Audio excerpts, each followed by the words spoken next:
Tell the truth. Tell the truth. Tell the truth. Tell the truth. Tell the truth. Tell the truth.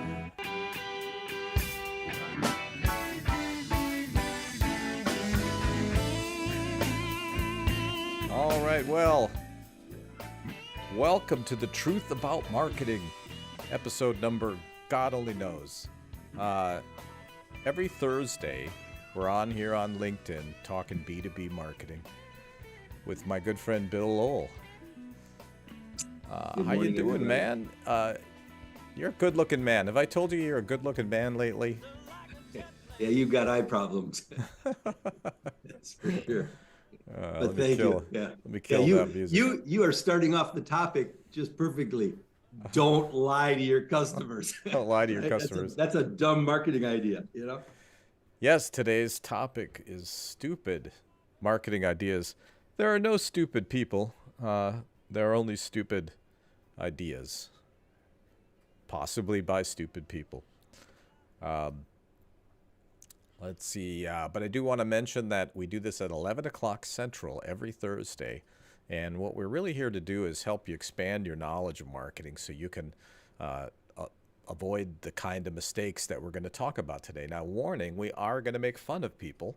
And sorry about that, but it's fun. And it's crazy, the stuff that we see. And we've been in business a long time. Well, blah, blah. I was talking about that. But here's the thing.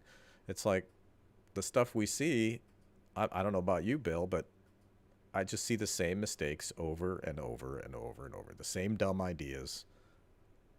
Sometimes with new names, though. Yeah. You know, I know that you're a performer and that you also have great singing and stuff. So maybe you ought to write a song about this, you know? Yeah. You'd have to decide though, because I know you like blues, but maybe you'd have to do it as a country song because it's a sad It is thing. sad. It's a sad thing. And so, we do this today because not just to make fun of people, but which is always a legitimate reason for a podcast. Yeah, I like that. But I hope that it saves somebody some heartache, okay? Especially if they're struggling, they're pouring money out. Maybe they're working with a marketing team, a firm, person, and they're just scratching their head like, man, we're just throwing our money down the toilet, but we don't know. It's hard, it's hard for a client who's not a subject matter expert in marketing to pinpoint what exactly is wrong with what's going on, right? And so, maybe this show can help them avoid the problem in the first place, but maybe even figure it out a little bit better. So I think that's what really these stupid marketing ideas, if they resonate with you, maybe rethink. Or if we talk about one and it helps to identify something and one of the listeners says, oh, I didn't even think about that. We're doing that. Maybe that's something, at least just to kind of have some kind of conversation about it. So Yeah, even if we're just absolutely. making people aware, that would be, I think, an important thing. But we're still making fun of them, though. Well, of course. Now, some of these are kind of traps. I mean, and some of them really, I make fun, but, there's very smart people making very dumb mistakes. I mean, and you know what? You're guilty as charged. I think I'm the king of mistakes. Like, ask us how we know these are stupid. I think 25 years ago, maybe our list would be much shorter. Anyway, so,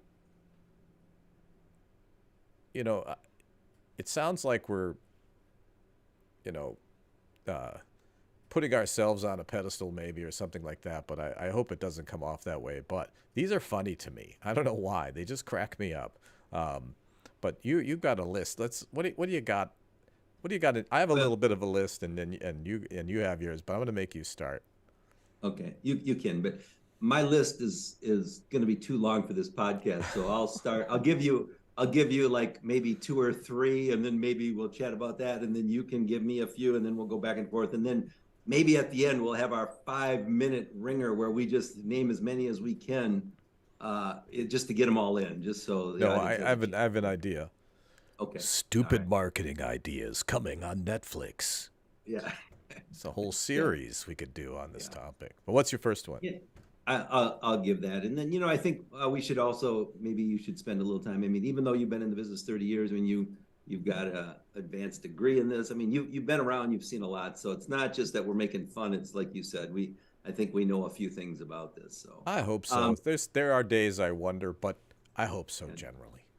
no, I think so too. So, all right, I've got a lot, but I'll give you a couple I'll give you three to start with, and we can comment on them, and then you'll take it. So one of my first ones is that people don't do market research. So it's like they don't take the time to to look into their customers or the marketplace or whatever and find out what's the best way to reach them, or what are the changing or emerging trends, or whatever the case is.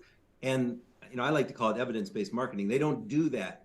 They're just constantly jumping from, ooh, we should do this, and then, ooh, that didn't work, now what, ooh, let's do this, and they keep on going through this magical round robin. It's ridiculous. So that's one that to me, I give the same analogy. It's like hiring somebody where you're not going to do any background checks, you're not going to do any kind of profile, you're not going to do anything. You're just going to hire somebody because they have a pulse, and then when it doesn't work out, you do it again. And it's like, no, no, no. So that's my first one. So I think that is a key. People are not taking the time to do some research. One of my second ones is that I see a lot of companies thinking that there's going to be this one magical thing that I'm going to be able to do that's going to bring in all of these customers or whatever. And you know this as well as I do. There's nothing. I mean, yes, there can be a little bit of magical depending on how you position yourself and maybe how you use some of your wording, but it's always going to be an integrated approach of something. And by the way, it's like, even if I do one thing, it may not bring something right away. It may take some time, and I may have to be consistent, and I may have to do it again. So, so there's going to be some follow-up. I'm going to do another one that's kind of close to my heart, and then I'll stop on that one and turn it back over to you. But I am really, really frustrated, and in my mind, it's no laughing matter, because it's such a dumb move that companies make, that it's like they cut their target audience in half. And what I mean by that is, I'll give you a couple examples.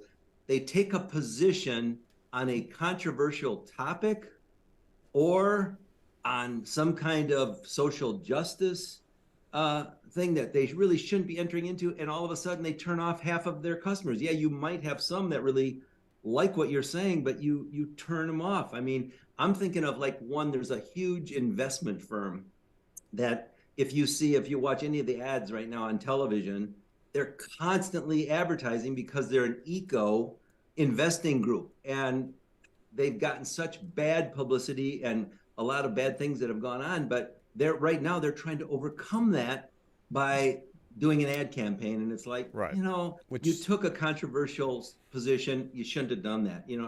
I could give you 10 other examples of that, but that's kind of where we're going with this. Well, especially if it's not authentic, I think. And Exactly.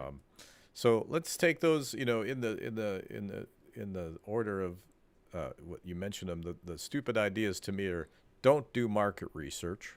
Yeah. But I think the first one actually had two stupid ideas. One is, because that was on my list as well. The other one is Good.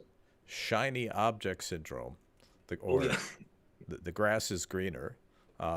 Magic bullet, stupid marketing idea. And I think it's not, absolutely take a stand, but ask yourself, what is the purpose of your business? Is it to take a stand and do social change, or is it to make money for stakeholders? What's your purpose? So if your purpose is to make social change, knock yourself out, do whatever you want. Lots of ways to make money and do both. These things aren't mutually exclusive either, but Yeah, do become a both, nonprofit. right? But those businesses who, and you are seeing some backlash with that these days, and Yes, where yes. there's a lot of layoffs going on, and something that hasn't been talked about is a lot of those layoffs are a glut of people that were in DEI area of the companies that got kind of bulked up in hiring, and now they're kind of letting them go. I don't know why, but we won't get into that too much here. But But those three ideas, I think, are huge because let me be the devil's advocate on each one of these. Good. Bill, market research. Don't do market research. You think I have to do market research? Do you know how long that I've been in this business, in the widget industry? I know. What research could I possibly do that I mean, I know how this business works. You trying to tell me why should I? You ever It's, get as you, that prospect? all the time, All the time. And you But know, and the why? nice Why thing, should he? Why should he? well, Come at me, brother. Come on. I'll give you my answer, but I'll tell you what I would do with that potential customer. But my answer would be, it's what Mark Twain says. It's what we know that just ain't so. And there's many times that I would meet with a customer and we would talk about market research. And if they did mention that they knew it all or that they have so much experience, I always tell them, I'm gonna guarantee you that I'm gonna bring you at least one surprise that you didn't know about, and maybe several more. And it always happens. But the other thing is, the smart people will be able to do it and find out what is the best and most efficient way to reach my customers. How do I track changes over time? What is important to my customers? So, I mean, I could Well, go on all I day think long that about that. the sin in there is that thinking that you like, and we were just talking about this. I mean, our clients are smart people, right? They are correct 98%, 99% Yeah. of their observations, their experience, the culmination of all of that. But think, Yeah. but think about the power of multiplication. The average, experienced business person, maybe they've been involved in 10 companies over the course of their career, maybe 20. I don't know. It's very common to change jobs nowadays. Yeah. So how many marketing plans, for example, has that person been involved in? How many different industries? How many different types of companies, right? 5, 7, I don't know, 20, right? We're guys that have thousands. And so you start to see patterns and you start to realize that, hey, there's some certain realities like marketing research. Whatever you see, it's the 2% of your own cognitive bias that's going to defeat your business. Okay. Yeah. Or it doesn't necessarily defeat your business, but it just increases your risk, right? So marketing research actually decreases the risk that you're going to spend a whole bunch of money and get nothing from it, right? Which mostly these stupid ideas deliver that. Second thing, the magic bullet. And we got to do an episode on attribution and how do we track marketing? How does that work in this day and age? Because this has a That'd be lot to great. do with attribution. They're like, look, here's what I get all the time.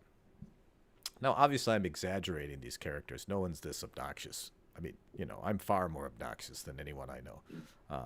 But look, man, we sent out we did email marketing. We tried it. We tried email marketing, didn't work for us. Okay, great, no problem. Let me write that down. Hey, well, can you give me a sense of how big the database? Look, man, we sent like 200, 250 emails out, and we didn't get a single gig out of that. We didn't get a job. We didn't get a client. Okay, so 250. Let me just jot that. 250. And then how many emails were part of your cadence? Cadence? What's that? So you sent one email to 250 people and didn't get an $80,000 consulting gig. I can't believe it. Okay? That's because in the way that people buy, especially now and especially B2B, no one thing is going to reach them. It's just going to get drowned out in the noise. But the idea, and this is how I describe it, and I learned this from the music business, when you're reaching them in many different ways of different channels, maybe they see you speak at a conference. Maybe they read about you in the business journal. Maybe they see a social post. Maybe you emailed them. Maybe you called them on the phone to do a sales. All of these count. But it's like their perception is, wow, I keep hearing about these people everywhere. They must be good. Okay, so not only do you get that positive like value perception, but you've broken through the noise, right? And it takes, you can't just use your phasers all the time. You got to use the photon torpedoes. That's what I'm saying. Yeah. Together. So, and I want to get to some of the. We have more people. We only have about another 15, 20 minutes. Let's not target. Let's just, it's a numbers game, right? Let's send out, I don't know, 80 billion emails. And surely we got to get a 1% right. Should we target, Bill? He just laughs. Like this, it's so dumb, right? It's not even an answer. Like, how do I? Yeah. No. What am I going to say to that? Yeah. Can I show something? But hang on a second. But even like, should I target? Like one of the things that I think research could help is, let's just make sure that we're targeting the right people. So yes, right. you should target. Even targeting sometimes can go wrong. But Yeah. I'm talking about pure scattershot, a numerical force type marketing. Like just if you send enough emails, if you make enough calls, this kind of overlaps into sales, right? And how many of us get these emails? And I want to show this because I was just showing, this happened right before when we were preparing for the program. These kind of came over the transom. One yesterday and then one today. Let me just flip over here. And again, Bill can't see that, but I showed this to you earlier, this email. Yeah. And I've obscured the name of the person and the name of the company, but it's so funny to me. And it says, the subject matter, Pete, you should be easier to find. Well, I can go for that. I always can use that. Hi, Pete. I handle, quote, matchmaking for, I'm sorry, I did not completely blank out their name. Oh, oops. Oh, my goodness. Let me just do that. And I think we should talk. So she thinks we should talk because she's a matchmaker for this marketing thing. Based on your LinkedIn web presence, I'm guessing referrals are your bread and butter? Question mark? Okay. Mistake number one. Yeah. Don't start off with a question that's a statement. If so, then you probably don't do much marketing, at least from what I can tell.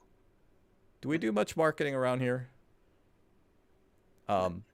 It's actually a little hard to read because the grammar is not good, but here's why I reached out. We don't like fancy marketing plans that promise scale for small businesses. Instead, we're after the low-hanging fruit first. Okay, lots of assumptions going on there. We run a tight group of marketing veterans who specialize in early-stage marketing. We can help you win 2 extra clients per month from simple marketing tactics. I'm sorry, I read it wrong. If we help you win an extra 2 clients per month from simple marketing tactics, period. What? That's the win, our 100-plus clients. Bill, these people have worked with 100-plus clients. I'm impressed. Holy mackerel. Bottom line, I find owners who don't do much marketing who would benefit from a little bit of the right strategy. Okay, listen, man. Marketing is in our company name. If you took 4 seconds of Googling. Yeah. So this is, obviously just boilerplate. It's terribly, terribly written. It makes all these assumptions. This is the assumptive close. Hey, how about next Tuesday? This is the follow-up. Following up on this, when's a good time for a quick call this week? You're a marketing firm, ironically called Sharp Something Marketing, not very sharp. You're targeting a marketing firm who does marketing strategy and planning, okay? And what's even funnier, and it brings up, this email is on a forum, and it is, you think that somebody just dashed that off, right? No, this is the exact same email that was sent to somebody else by some other person, Kimberly Baker. And so talk about just absolute lazy, terribly targeted, just bad marketing. But they say the number one mistake small businesses make when marketing, that's what we're talking about today, picking complex strategies that only succeed over the long run. I think you should take the strategy that only succeeds in the long run. What do you think? Yeah. That'd be stupid, wouldn't it? Now, they believe that a big, expensive, fancy marketing campaign is the exact opposite of what a business owner needs. I don't disagree with that. If you're a small business, things should be simple no matter what. Instead, start small, make traction, start winning a handful of new customers each month. That's the goal. So let me put us back on here.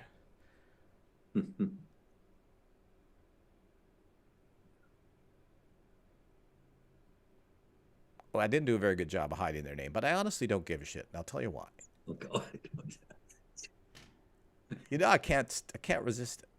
So I looked into these guys. They don't exist. All right, they're nowhere on Google. Like this, someday this will be a case study on what to look for in companies that might not quite know what they're doing. Right? It's easy to be like, hey, I'm a marketing company, right? Um, and if you look too closely, or even in this case, just look at it at all, you figure it out pretty fast. In fact, you know, I looked up their references, and using Google image search and other means that us marketing people have, none of them exist either. So crazy, huh? I Yeah. encourage You all of know, you watching to Google Bill's name and just thanks. see what happens. Google mine. Do it on your own time, people. But I think one of the important things you know, to me, we're sharing with the what we talked about before is, you know, it makes our industry a little tougher to deal with because if somebody's and I'm not picking on this particular company by any means because I didn't get their information, but Oh anybody no. that's going to do something or recommend something that is not healthy for a company or that's in perhaps the marketing firm's best interest, or I could go on and on and on, tells you to do one of these take a controversial position and oh that's you're really going to make some strides. You said this before before we even got on. I mean, it really makes it difficult for the entire industry, and it makes it Right. harder for everyone in the industry. And that's Yeah. to me, that's the sad thing, So it's And like that's it's because it's easy for us to sound like, hey, these guys really think highly of themselves. They're better than yeah, everybody else. They're snarky. Being yeah, snarky is fun, guys. I mean, hey, snark it up a little bit. But here's the thing. I guess that's what motivates me to do this podcast every single Thursday at 11 o'clock, whether I like it or not. That's 11 o'clock Central Time, by the way, because we're in beautiful Austin, Texas, and you're in wintry. we Uh, are. We've had an ice storm all day yesterday, and it's still sleeting today. And just a little bit further north of us, they Is had is tons of the snow snow. made of cheese? I heard that on the internet, and I Very heard much in so. Wisconsin, or butter. I couldn't remember which one. It might Um, not, but at least it tastes like cheese. So you really need to come up oh, and try. nice, nice. So we do this whole thing because we run into this.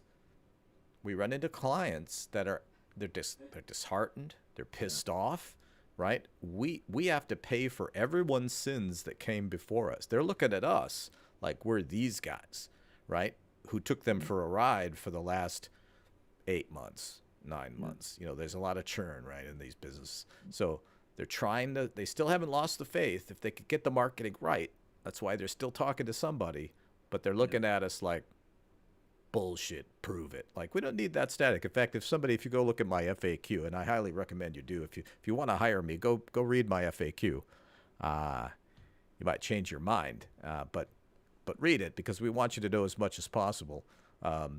But if you're that skeptical, right, I'm not going to work with you, right? But there's a cynicism, I think, in the industry that we face, that we don't deserve to face, but it's there because these firms, there's no barrier to entry hardly at all. I mean, anybody can say they're this. There's no team on here, no people, no right. address, no phone number, nothing. Okay, just got to ask yourself, right? And they actually mentioned several things in here, and I'll shut up here. But they said, try a little bit, and if that works, then we'll do more. Okay, big marketing mistake. That was on my list. These guys nailed that. Um, and they It, nailed, and they just did not target. So they hit at least two of my yeah, stupid that's marketing ideas I all in I one definitely swoop. think they might have been guilty of that, but maybe, in fairness to them, maybe they did some research or they did something that said the messaging that they were sending out resonates with some people. And so maybe that's why they're doing it. But to your point, they definitely didn't target, because if they're sending something like that to you, which you've already you already kind of tore that one apart.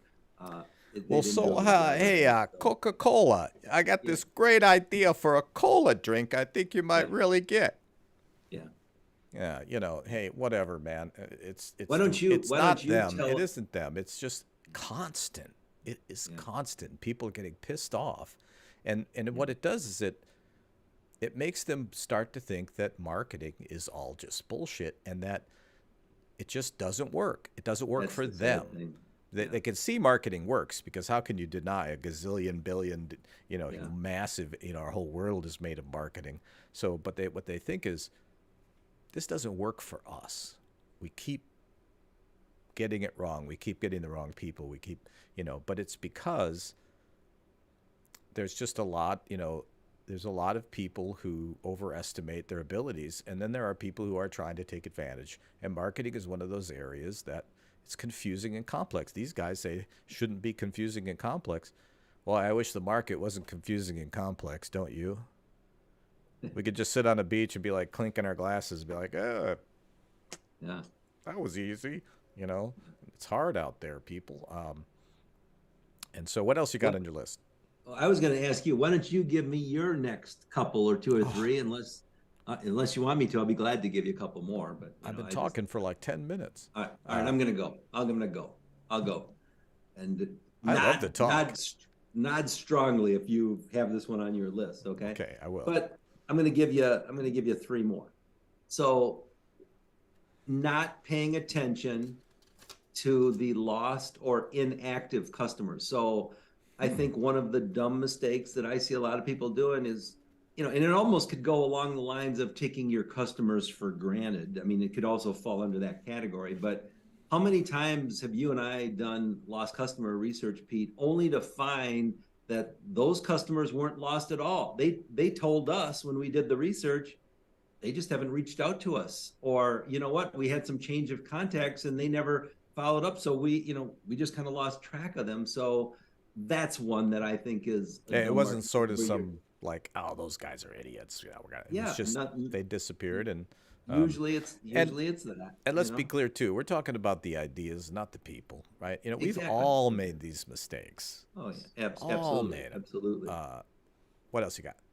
The not realizing that your employees are part of your brand and your marketing. So for example, how many times have we walked into an organization, or let's even, I'm going to give the salespeople good kudos here. So let's say a salesperson makes a call, they make a positive first impression, everything looks good, and then all of a sudden somebody calls up, and maybe it's a receptionist, or maybe they have to go through a phone system with 20,000 different options, and now all of a sudden they're going, oh my gosh, you've made it so difficult for me to contact you. Or maybe somebody from another department, this is something that I see all the time, which really frightens me, is the marketing people have done a really good job of maybe building their brand, their image. They've kind of gotten the messaging out that they want to get, and then all of a sudden somebody comes through the human resource department, and the human resource department isn't connected to the marketing department, and there's so many different messages coming out, and we negate everything that just happened with all of the efforts that you've put into trying to promote your brand. Or you have, like I said before, you have one bad connection with somebody, whether it's on the phone, in person, or whatever, and it just kind of destroys everything else You know, because you just described Blue Cross Blue Shield of Texas. oh I don't. Perfect description. But these are kind of advanced ideas, though. But you're a I'm sorry professor, about that. so that.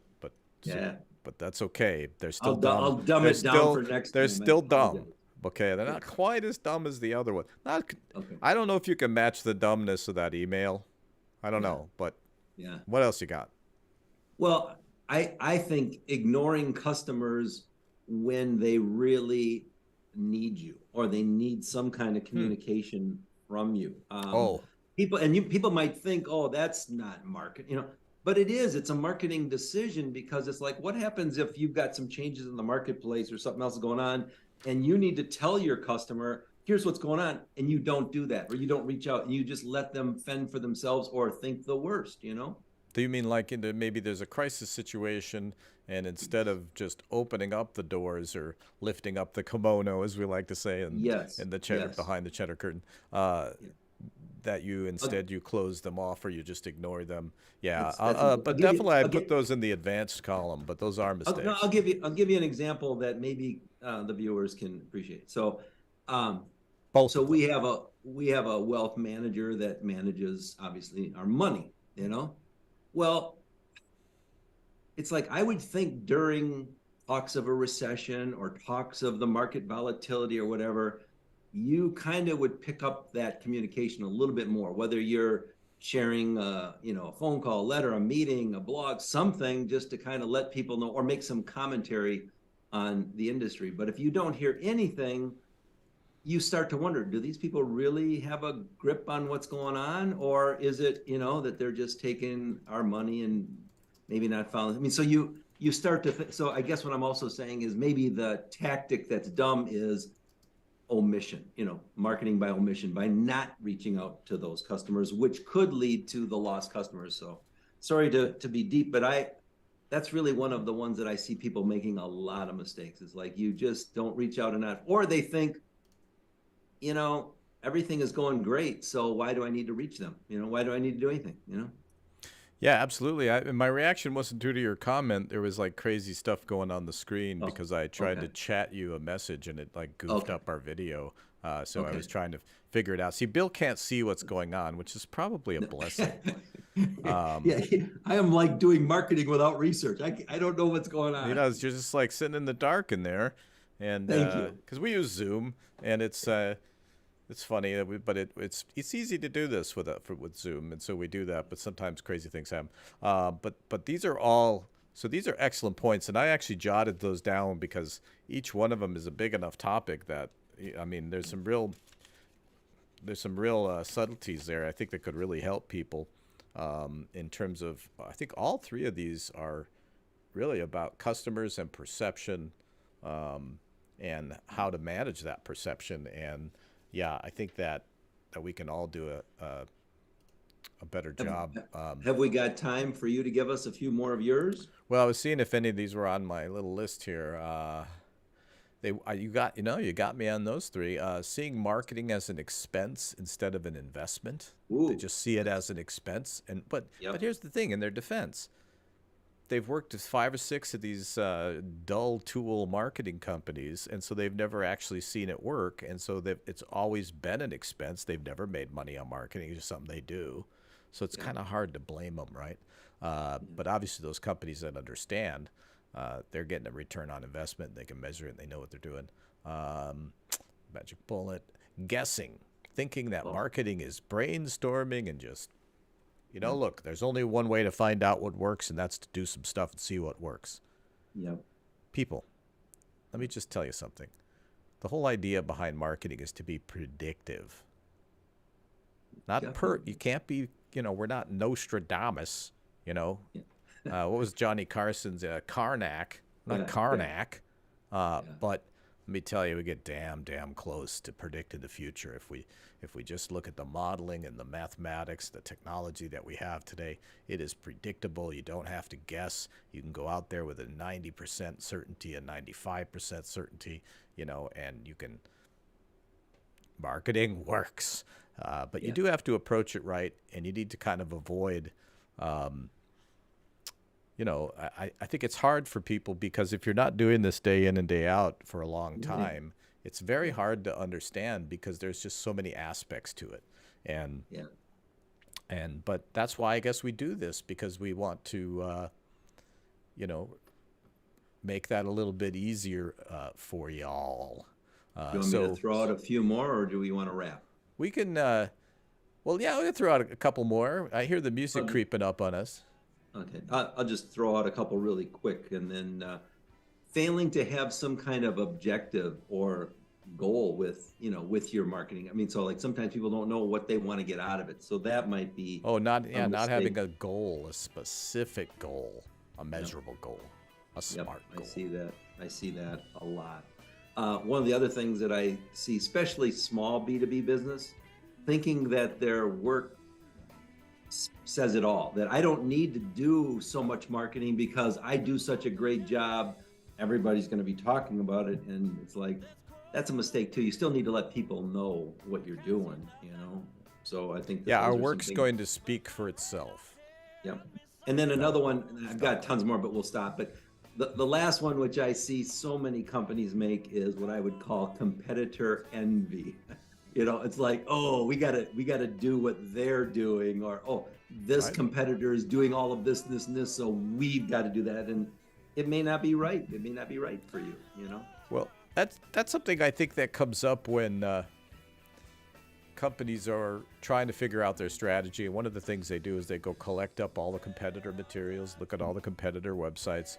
They try to do something different, but now it's really embedded in their mind, right? And they end up looking exactly the same. So, yeah, we could do this endlessly, but we're not because it's time to roll out of here, get some work done.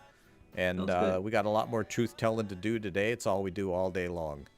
And so, but thanks for joining us. We ran the music out, but we're going to go ahead and wrap up. Good to see you again, and we'll see you next week. I don't think we have a topic yet for next week. We may have a guest next week. I believe we have. I think it's Frank. I'm not sure. But watch for the posts, and you can see this on YouTube. You can see we'll put links down in the comments that you can learn about us. Again, we're at the end of the show that no one's watching right now, so we can do whatever we want. But you know, good stuff. You know, too many mistakes. We make mistakes too, but it's just too much sometimes. So I hope that's a good something. People learn something from that program, I hope. For sure.